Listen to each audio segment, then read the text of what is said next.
ధర్మరాజు మీద కరుణ చూపు, రాచకార్యాలలో తోడుగా ఉండు అని అన్నాడు. తర్వాత కృష్ణుని చూస్తూ, ఏ వాసుదేవ, శంఖచక్ర గదా పద్మాలతో 4 చేతులు కలిగిన వాడైన పరమ పురుషుడా, నీకు నమస్కరిస్తున్నాను.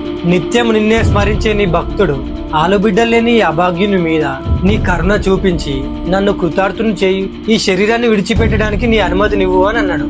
అప్పుడు కృష్ణుడు, దేవపుత్ర, నీవు ఏ తప్పులు చేయని పుణ్యాత్ముడివి. తండ్రి పైన ఉన్న భక్తి వల్లనే కదా నీవు స్వచ్ఛంద మరణం అనే వరాన్ని పొందావు. నీ మృత్యువు కూడా నీ దగ్గర సేవకుని వలె నీ ఆజ్ఞ కొరకు వేచి ఉంది. నేను నీకు అనుజ్ఞ ఇస్తున్నాను.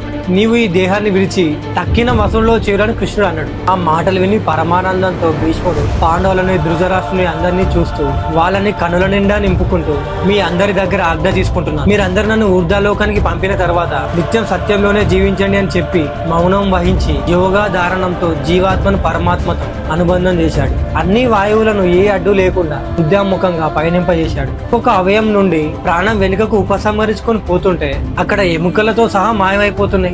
ఆ అద్భుతానికి అందరూ ఆశ్చర్యపోతూ భీష్ముని గట్టిగా కీర్తిస్తున్నారు. భీష్ముడు జీవాత్మ దేహాన్ని చీల్చుకొని ఒక మహా ఉల్కల ఆకాశంలోకి ఎగిరిపోయి దూరం వెళ్లిన తర్వాత కనుమరుగైపోయింది. దేవతలు పూలమాల కురిపించారు, దేవదుందగులు మ్రోగాయి.